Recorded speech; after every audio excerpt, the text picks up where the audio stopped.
Hello and welcome back to Monkey Gardening. I'm a monkey, this is my garden, and I'm having a big sort out.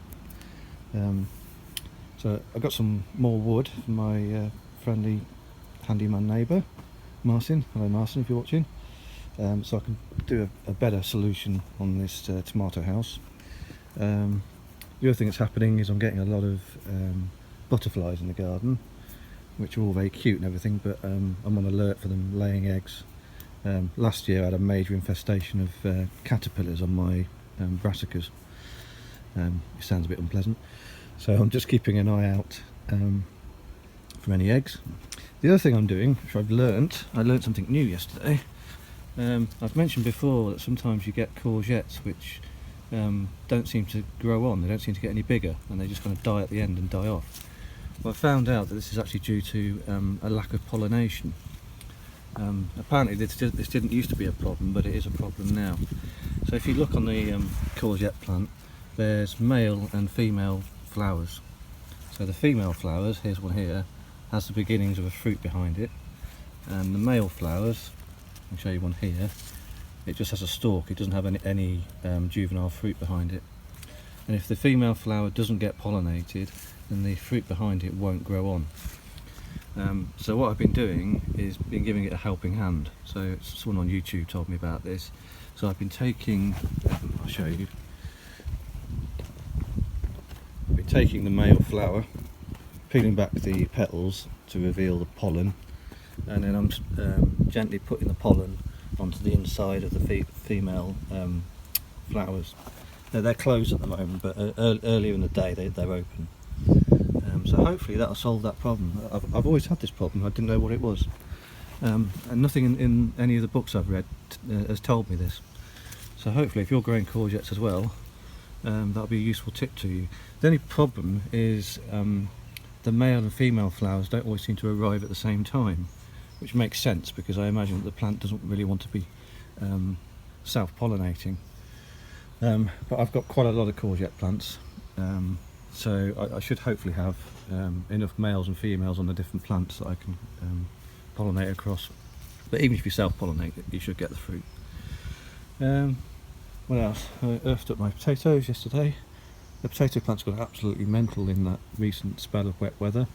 The weather now is supposed to be scorching hot for the next 3 days. Been eating lots of strawberries and raspberries. They're really, really good. Even this old plant is producing really sweet fruit. And then lastly, this is a brassica which I got off my friend Emily, but I wasn't quite sure what brassica it was. I found out yesterday that it's kale, so that's really useful, so I'm going to find somewhere for that to go. I've also been eating mange tout in stir fries and plenty of courgettes, so I'm starting to get some fruit out of the garden.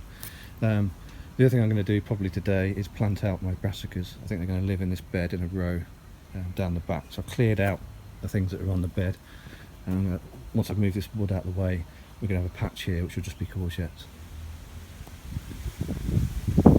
Right, so I've now planted out my cabbages in a row here, and my Brussels sprout plant, and I've also stuck in the rainbow chard, the last two plants I have that don't have any fungus, mouldy stuff, at least not at the moment.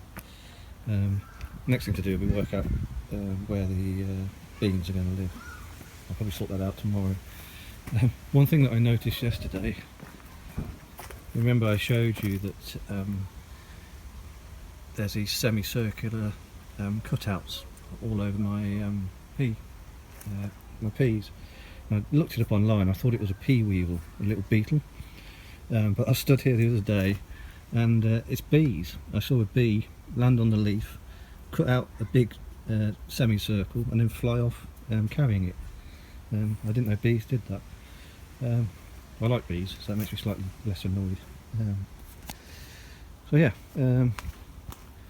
it's scorching hot today. It's going to be even hotter tomorrow and the day after. So once the sun's gone down a bit, I'm going to give everything a good watering. Things looking good. I'm about to pick some salad and where is it?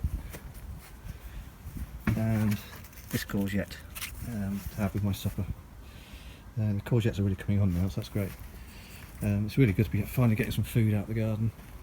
Hello monkeys, welcome back to the garden. Not much has happened in the last couple of days. It's been absolutely scorching hot, almost uncomfortably hot in the garden. So the main job has just been keeping everything watered. I've also had loads of work to do, so I've been in almost non-stop Zoom meetings. It's supposed to be a lot cooler from tomorrow. What I'm thinking is that I'm going to bite the bullet and get rid of these peas and use this bed for something else. I could also really do with using the canes to support my beans, and also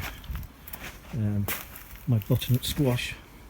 If you remember in an earlier episode I was talking about growing my courgettes up these poles, but unfortunately the courgettes in the bed just never really got going. But if you look at the butternut squash, you can see what I mean. So this is the growing tip here. So what I'm going to do is train this around a couple of bamboo poles and grow it upwards. At least that's the idea. But yeah, this pea bed just isn't really doing anything now. It's just taking up space. The bees and pea weevils or whatever's been going on, definitely bees. I've chewed away a lot of leaves. I'm not really getting much out of it. I'm getting maybe 3 2 a day. So it's not really justifying the space. So I'll do something else with this bed.